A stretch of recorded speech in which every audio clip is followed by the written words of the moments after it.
고린도전서 13장 9절에서 12절 말씀까지입니다. 고린도전서 13장 9절에서 12절 말씀까지 신약성경 279면에 있습니다.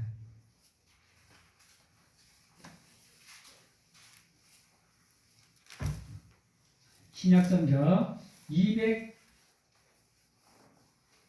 279면에 있는 고린도전서 13장 9절에서 12절 말씀 봉독하겠습니다. 우리는 부분적으로 알고 부분적으로 예언하니 온전한 것이 올 때에는 부분적으로 하던 것이 패하리라. 내가 어렸을 때에는 말하는 것이 어린 아이와 같고 깨닫는 것이 어린 아이와 같고 생각하는 것이 어린 아이와 같다가 장성한 사람이 되어서는 어린 아이의 일을 버려놓으라. 우리가 지금은 거울로 보는 것 같이 희미하나 그때에는 얼굴과 얼굴을 대하여 볼 것이요 지금은 내가 부분적으로 하나 그때에는 주께서 나를 아신 것 같이 내가 온전히 알리라. 아멘. 오늘 말씀은 그 앞부분에 무엇을 말하고 있느냐? 사랑에 대해서 이야기하고 있습니다. 사랑에 대해서 사랑 없이 얘기하는 것은 아무것도 아니다. 그러므로 사랑은 이러한 것이다. 그리고 나서 이제 우리에게 이 말씀을 하고 있습니다. 즉 우리를 온전하게 하는 것, 우리를 장성한 사람이 되게 하는 것, 그때에 우리가 하나님과 얼굴과 얼굴을 맞대어 볼 수 있는 것, 그때에 주가 나를 아신 것처럼 내가 주를 온전히 알 수 있는 것, 그것이 무엇이냐? 사랑이라는 것을 말씀하십니다. 그리고 이 말씀 뒤에는 뭐라고 얘기해요? 13절에 그런즉 믿음, 소망, 사랑 이 세 가지는 항상 있을 것인데 그 중에 제일은 무엇이다?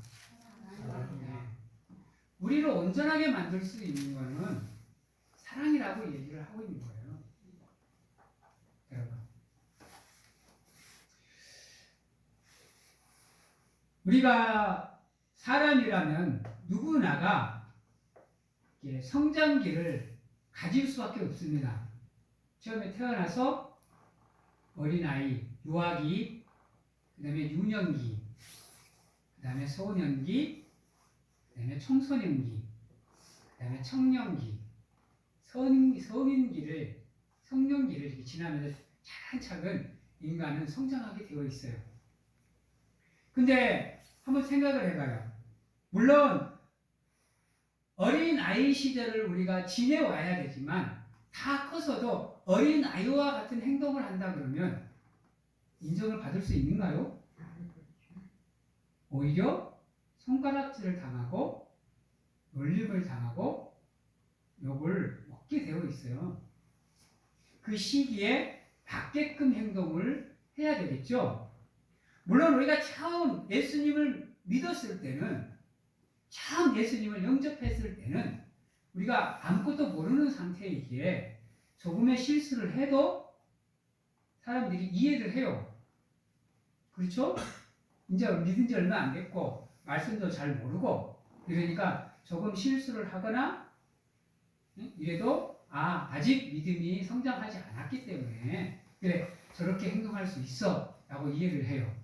근데 신앙의 연륜이 더해지면 더해질수록 어떻게 해야 돼요? 우리의 믿음도 더 발전하고 성장해 가야 돼요. 이게 진리이거든요. 근데 희한하게 요즘 이렇게 신앙생활 하시는 분들을 보면 옛날에는 그런 모습을 잘 못 본 것 같아요. 옛날에는 이게 나이가 지긋이 있어서 신앙의 연륜이 좀 있으신 분들은 교회 내에서 되게 솔선수범하셨던 것 같아. 또 부흥회면 부흥회다. 어디서 집회한다. 그러면 찾아가서 열정적으로 말씀을 듣고 신앙생활을 했던 것 같아요. 그래서 그만큼 성장을 하셔서 교회에 와서도 그만큼 성장한 믿음을 본으로 보여주면서 이제 막 신앙생활을 시작하는 사람들, 이렇게 초신자들을 이끌어주는 모습들이 참 많았던 것 같아요. 근데 안타깝게도 시간이 흐르면 흐를수록 그러한 모습들이 더 약해져 가는 것 같아요. 연약해지고 사라져 가는 것 같아요. 요즘에는 신앙의 연륜이 더해지면 더해질수록 오히려 어린 아이가 되어가는 모습들이 더 많아요. 그래서 이상하네. 이렇게 저렇게 하면 더 성장해야 되는데 왜 자꾸 안 좋은 모습들이 나오지? 이런 아쉬움이 남아요. 아쉬움이. 집사가 되고 권사가 되고 안수 집사가 되고 장로가 되고 이러면 더 신앙인다운 모습, 더 성도다운 모습이 나와야 되는데 더 개인적이고 더 이기적이고 더 교만해져 가는 것 같아요.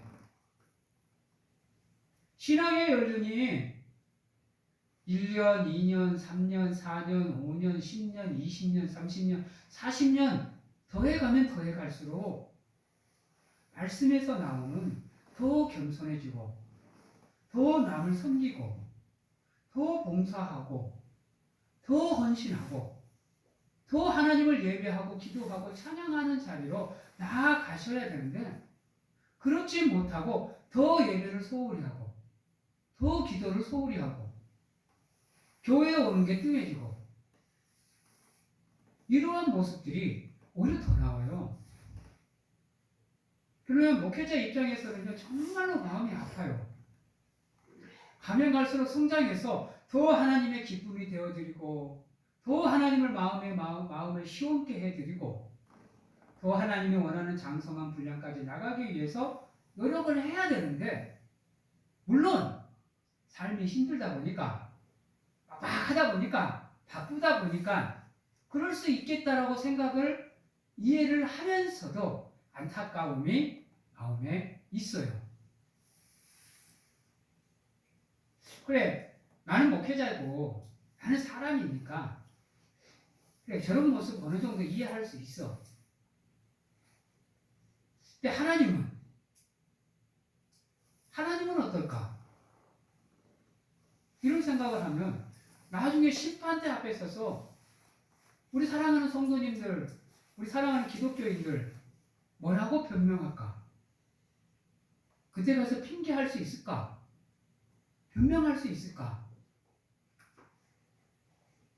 이런 생각이 참 많이 들어요. 무엇보다도 예수님은 어떤 마음일까요? 자기 생명을 내어주셨고 죽기까지 우리를 사랑하셔서 우리를 구원해 주셨는데 그 엄청난 부끄러운 수치를 다 당하시고 여러분 한 사람 한 사람을 다 사랑해 주시고 구원해 주신 그분이 지금도 살아계셔가지고 여러분들 곁에서 여러분들을 바라보고 계시는 그 하나님의 마음, 그 예수님의 마음은 어떨까? 손이 몇 번이나 해초리를 들었다 놨다 하지 않을까? 연홍을 살리냐 죽이냐를 고민하지 않을까? 그냥 내버려 둬버릴까? 나 몰라라 해버릴까? 한번 해초리를 들어서 인정사정 없이 때려야 되나? 이러한 마음으로 그런 안타까움으로 지금 나를 바라보고 계시지는 않을까? 이런 생각들을 합니다. 성장하면 성장해 갈수록 그에 맞게끔 믿음도 성장해 가야 되는데 그렇지 못하는 우리를 바라보는 하나님의 마음 또한 우리가 한 번쯤은 헤아려 보아야 되지 않을까 하는 생각을 해봅니다. 사랑하는 성도 여러분, 누구보다도 하나님은 우리가 성장하고 성숙하기를 원하십니다. 제자리 걸음을 하거나 뒤로 물러나는 모습이 아니라 조금씩이라도 우리의 삶이 변화의 자리로 나가는 모습을 원하고 계세요. 근데 어린아이의 신앙을 가졌던 모습 그대로 어른이 돼서도 그 모습을 가지고 있다고 한다면 전능하죠. 저성숙하죠. 근데 여러분은 믿음의 전능아가 아니지 않습니까? 믿음의 성도가 아닙니까? 그러면 성도다운 여러분들의 삶의 모습이 나와야 되는데 그렇지 못할 때가 너무 많다라는 겁니다. 우리 교회 말고요. 우리 교회는 그런 사람 없잖아요. 그죠? 다른 교회 사람들. 사랑하는 성도 여러분, 어떻게든지 내가 살아가는 삶이 누가 보든지 간에 부끄럽지 않는 삶의 자리에 있어야 돼요. 그러기 위해서는 끊임없이 성장을 해야 되는데요. 그 성장의 원동력이 뭐냐? 따라해봅니다. 성장의 원동력은 사랑입니다. 사랑입니다. 아멘. 어떤 사랑일까요? 하나님이 우리를 향해서 보여준 그 사랑. 여러분, 사랑이 무조건 다 좋은 거 아니에요? 아시죠? 우리 요즘 제가 이렇게 뉴스를 보다가 가장 가슴 아픈 게 뭔지 아세요? 난 데이트 폭력이라는 게 정말로 가슴 아파요. 물론 이렇게 인격이 덜 성장하고 덜 성숙하면 그럴 수 있다고 생각을 해. 어린 아이거나 인자 막 그래서 사랑이 뭔지 모른다 그러면 그럴 수 있다고 생각을 해요. 근데 성인들끼리 사랑을 하는데 사랑이란 명목으로 폭력이 일어나는 건 아니라고 봐요. 물론 뭐가 안 맞으면 그럴 수 있겠다는 생각도 참 많이 했었어요. 왜냐면 저도 그런 경우가 적지 않게 있기 때문이에요. 일방적일 때가. 근데 사랑이 이렇게 서로가 사랑해서 1년이 지나고 2년이 지나고 10년이 지나고 이러면 조금씩은 변해야 되지 않을까요? 조금씩은 다른 모습으로 나가야 되지 않을까요? 근데 그런 것 없이 무조건 자기가 기준이 돼서 자기에게 안 맞는다고 그렇게 일방적으로 표출해 버리는 건 사랑이 아니에요. 여러분. 근데 우리는 그것도 사랑이라고 생각을 해요. 근데 사랑은요, 여러분, 사랑이라는 개념 안에는 무슨 개념이 들어가 있느냐? 겸손이라는 개념이 들어가 있어요, 여러분. 낮아짐이라는 개념이 들어가 있고요. 나를 비우는 개념도 들어가 있고요. 이해라는 개념도 들어가 있고요. 용서라는 개념도 들어가 있고요. 포용한다는 개념도 들어가 있어요. 그래서 사랑이라는 게 얼마나 큰 개념적인 정의를 갖고 있는지 몰라요, 여러분. 어느 단면적으로 사랑이라는 말을 사용할 수가 없어요, 여러분. 예수님이 한 성경이 사랑이라는 개념을 사용할 때를 가만히 봐봐요. 얼마나 폭넓게 사용하는지요. 요한 1서 4장에 뭐라 그래요? 하나님은 사랑이시니라. 사랑은 하나님이시니라. 이거면 끝나는 거 아닌가요? 여러분? 근데 그렇게 온전한 사랑을 가지고 출발을 해도요, 우리가 믿음의 길을 걸어 나가는 게 힘들어요. 근데 우리가 온전한 사랑을 가질 수 없는 이유는 뭐냐? 다른 데 있지 않아요. 알지 못하기 때문이에요. 알지 못하기 때문에 사랑이 무언지를 배운 적이 없기 때문인 거예요. 여러분. 그래서 우리가 그러잖아요. 사랑은 받아본 자만이 사랑할 수 있다라고 얘기하잖아요. 온전한 사랑은요, 사랑을 받아본 자만이 사랑할 수 있어요. 그것도 온전하게 사랑을 받아본 사람만이. 우리 요즘에는 자녀들이 귀하잖아요. 그래서 오냐 키우는 자녀들, 여러분, 눈에 넣어도 안 아프잖아요. 근데 그렇게 오냐 키우는 자녀들이 어때요? 그래서 잘 크든가요? 여러분, 사랑에는 있잖아요. 두 가지의 면이 있어요. 사랑은 절대로 일방적인 게 아닙니다. 아시겠어요? 사랑은 쌍방이 돼야 돼요. 쌍방이.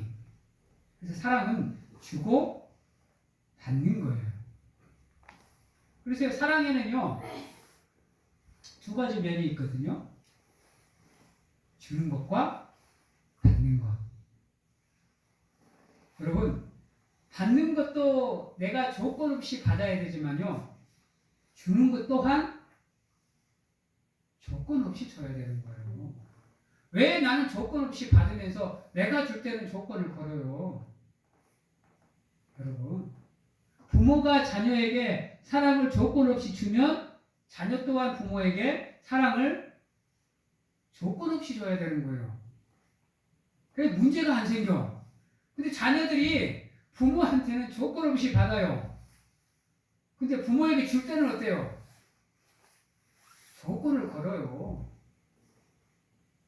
그러다 보니까 부모 자식 간에 문제가 생기는 거예요. 부모는 내가 조건 없이 니를 키워줬으니까 니는 조건 없이 나를 사랑해줘야 돼라는 생각을 가지고 있는데, 자녀는 내가 줄 때는 엄마 이렇게 해줘야 돼 라는 조건이 있어요. 그러니까 안 맞아. 그러니까 결국은 부모가 모든 것을 다 이해해야 되는. 근데 요즘은 어때요? 부모도 조건을 갖고 사랑해요. 그러니까 문제들이 생기는 거예요. 나중에 가서는 뭐 부모가 자녀를 어쨌니, 자녀가 부모를 어쨌니. 저는 체벌은 어느 정도 가능하다고 생각하는 사람입니다. 잘못했을 때는 잘못했다고 따끔하게 매를 들어야 된다고 생각하는 사람이에요. 근데 요즘에는 그것도 없어. 자기 자녀가 잘못했는데 학교를 찾아가서 선생님을 뭐라 그래요? 우리는 안 그랬잖아요. 우리는 학교에서 선생님한테 뭐 선생님이 이렇게 그래도 잘못했다고 얘기하면 도리어 우리가 맞았어요. 어떻게 행동을 했까지 선생님이 니한테 그러냐고 톡톡 했어요. 오히려 학교에 가서 선생님 보고 더 우리 좀 때려서라도 잘 좀 가르쳐 주십시오 그랬어요. 그래서 지금 물론 그것 때문에 우리 사회가 이렇게 됐다고 얘기할 수는 없겠지만, 이만큼의 성장을 이뤄낸 그 밑바탕에는 그러한 훈계와 가르침이 있어서 가능했다고 생각을 해요. 요즘은 어때요? 왜 애들이 이기적이고 개인적이 돼가요? 왜 남을 이해 못하게 돼요? 생각해 봐야 돼요. 사랑이라는 게 다 사랑이 아니라는 거예요, 여러분. 사랑은 조건 없이 주는 것도 있지만 때론 무엇도 있어야 된다? 훈계도 있어야 돼요, 여러분. 그래서 성경도 말하잖아요. 자녀가 잘못되어 있는 것을 방관하면 자녀를 죄짓게 만드는 거라고 얘기하잖아요. 잠언에는 때려서 죽지 않는다니까요. 여러분, 적당한 체벌은 필요하다는 얘기예요. 그래야 잘못된 길로 빠지지 않는다는 거예요. 왜 하나님이 우리를 사랑하면서 우리에게 신령과 권한을 주시느냐?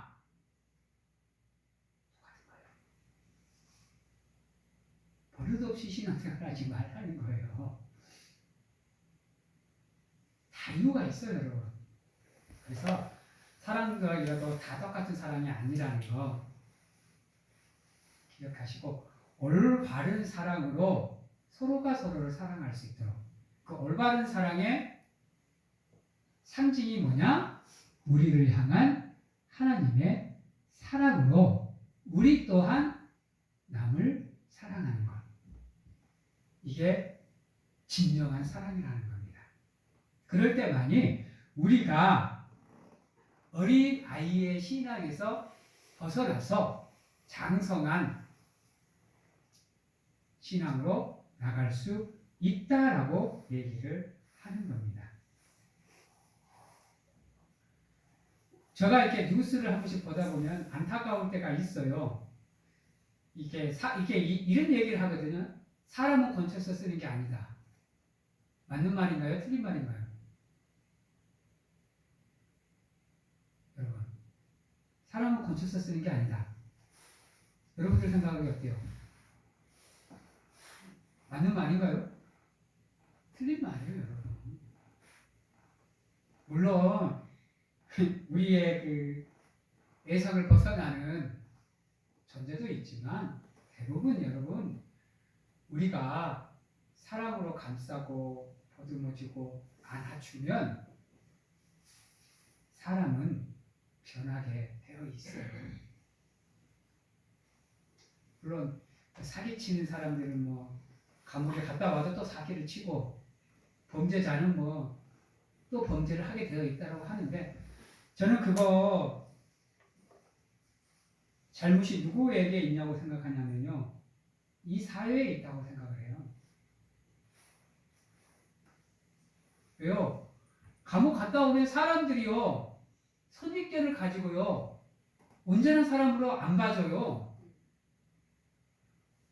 그 감옥에 가서 교화 받고 이제 결심하고 나올 거 아니에요. 이제 범죄자의 삶을 살지 않겠다. 근데 사회에 나와보니 그게 아닌 거라요.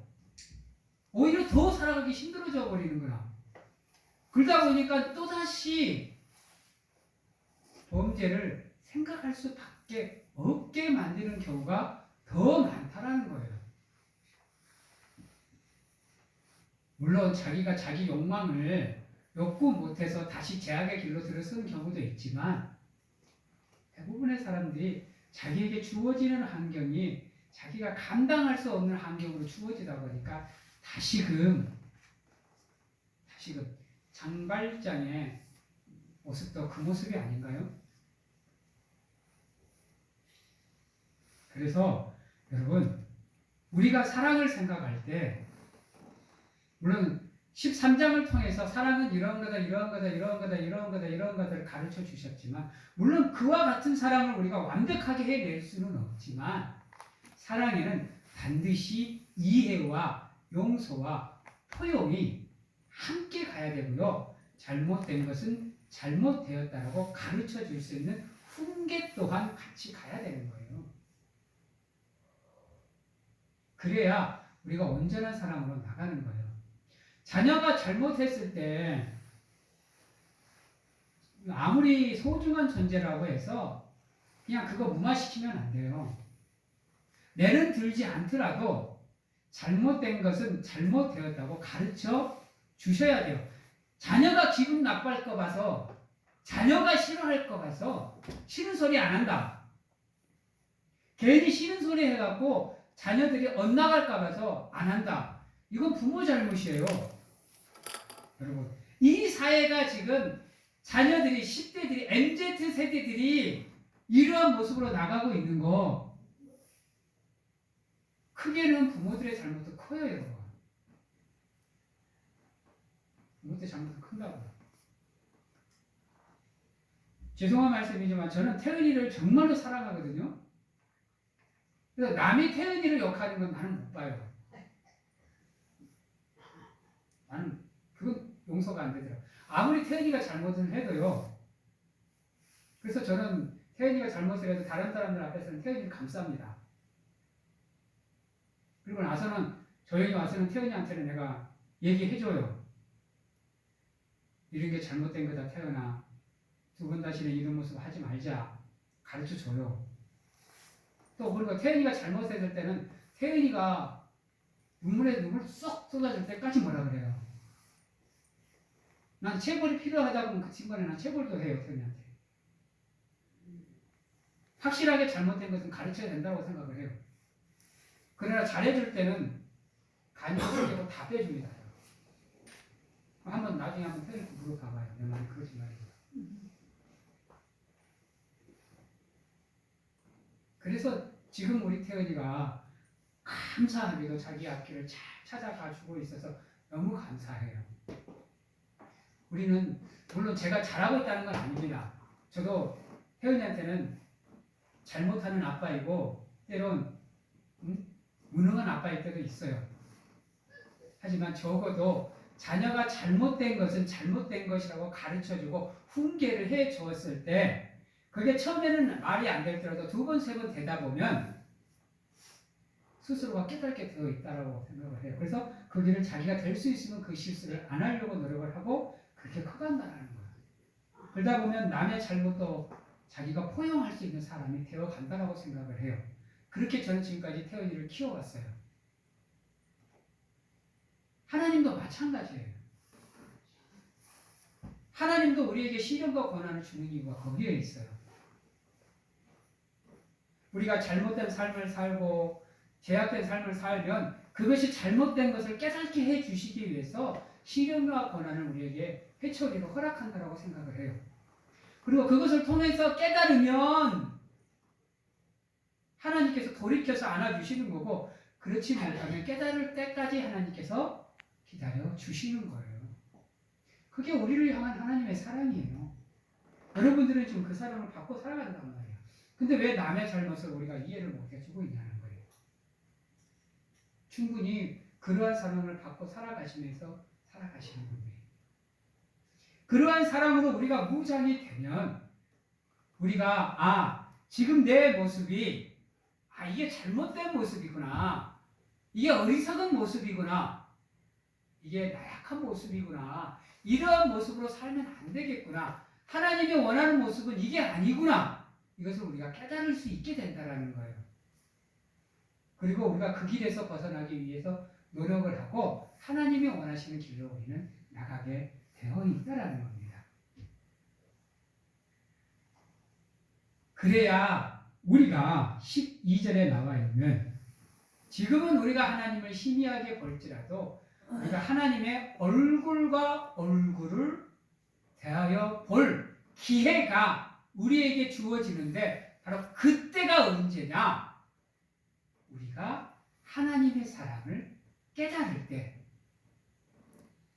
온전히 하나님의 사랑을 깨달을 때, 나를 향한 하나님의 사랑이 무엇인지를 깨달았을 때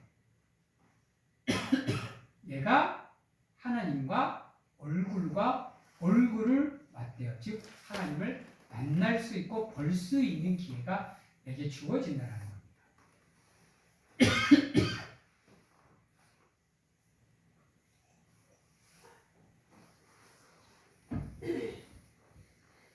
사랑하는 성도 여러분, 내가 그 사랑을 깨달을 때 주께서 나를 아신 것처럼 내가 온전히 하나님을 알 수 있게 된다는 겁니다. 오전에 말씀드렸던 그 말씀을 믿는 것이 바로 이 모습입니다. 그 말씀을 통해서 나를 향해서 보여주셨던 그 하나님의 사랑을 깨닫고 내가 받은 만큼 그 사랑을 하나님께 보여주는 것, 그게 바로 믿음이라는 것입니다. 여러분, 하나님이 나를 알아주시는 것처럼 나 또한 하나님을 알고 있어야 됩니다. 그래야 우리의 믿음이 성장하고 성숙하는 겁니다. 여러분에게 있어서 하나님은 어떠한 분이십니까? 누가 물어보면 1시간 동안 내내 여러분들 하나님은 이런 분이십니다. 하나님은 이런 분이십니다. 고백하실 수 있어야 됩니다.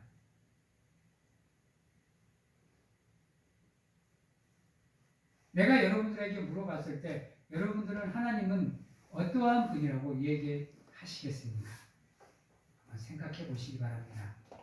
그래서 누가 뭐라 그래도 남들에게 하나님은 이러한 분이십니다라고 설명하실 수 있고 전하실 수 있는 여러분들이 되시기를 바랍니다.